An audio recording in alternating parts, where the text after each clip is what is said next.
নবীজি আবার বের হয়ে আবু বকর সিদ্দিক কয় আসেন ওই বাড়িতে যাই, গিয়া দুইটা উট লইছে। নবী হাঁটা শুরু করছে মক্কা থেকে মদিনা যেই দিকে আর উল্টা দিকে। আবু বকর সিদ্দিক কয় ইয়া রাসূলুল্লাহ আপনি উল্টা দিকে যাচ্ছেন কেন? আপনি না বলে মদিনায় যাবেন? আবু বকর এখন তারা যখন আমারে পাবে না সবাই মদিনার রাস্তায় খুঁজবে, এই জন্য আমি উল্টা রাস্তায় যাইতেছি, তাদের খোঁজা শেষ হইলে আমি মদিনার রাস্তা ধরবো। সুবহানাল্লাহ বলবেন না? এখন হাঁটতে হাঁটতে সাউর পাহাড়ের গুহায় গিয়ে দাঁড়ালেন। গুহার মুখে যখন দাঁড়াইলেন আবু বকর সিদ্দিক কই ইয়া রাসূলুল্লাহ আপনি থামেন, আপনি আর আগাইয়েন না। কয় কেন?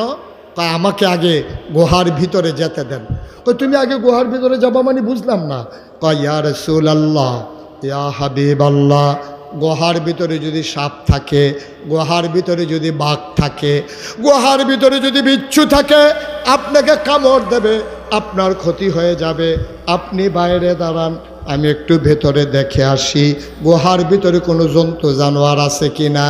আল্লাহর নবী চোখের পানি ছেড়ে দিয়ে আবু বকর রে, ও আবু বকর আমি ভিতরে গেলে বাঘ আমাকে কামড়াবে, তুই গেলে বুঝি কামড়াবে না? আবু বকর সিদ্দিক চিল্লান দিয়া কয় এক আবু বকর না 1000 আবু বকর মরে গেলে ক্ষতি নাই, কিন্তু আমার নবী যদি কিছু হয়ে যায় দুনিয়াতে আর ইসলাম থাকবে না।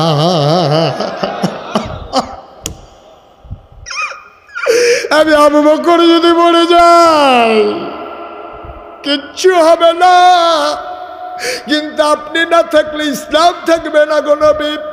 আবার আবু বকর ভিতরে গেলেন, সব দেখে শুনে বললেন ইয়া রাসূলুল্লাহ ভিতরে আসেন।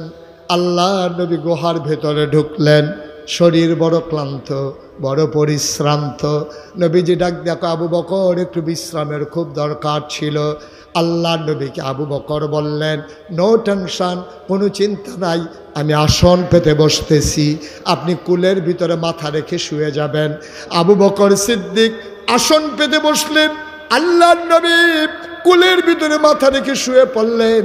তার চোখ সাথে সাথে লেগে গেল। আবু বকর সিদ্দিক তাকায়া দেখে পুরাটা ওই গুহার ভিতরে শুধু ছোট ছোট গর্ত দেখা যায়, সাপের জিহ্বা দেখা যায়। কিতাবে 2টা বর্ণনা এসেছে, একটা এসেছে পাগড়ি আর একটা এসেছে পাঞ্জাবি। উনি পাগড়িটা খুললেন, টুকরা টুকরা করলেন, যতগুলা ছিদ্র আছে সবগুলা ছিদ্র পাগড়ির টুকরা কাপড় দিয়ে বন্ধ করলেন। কাপড়ের টুকরা শেষ, বাকি রয়ে গেল একটা গর্ত।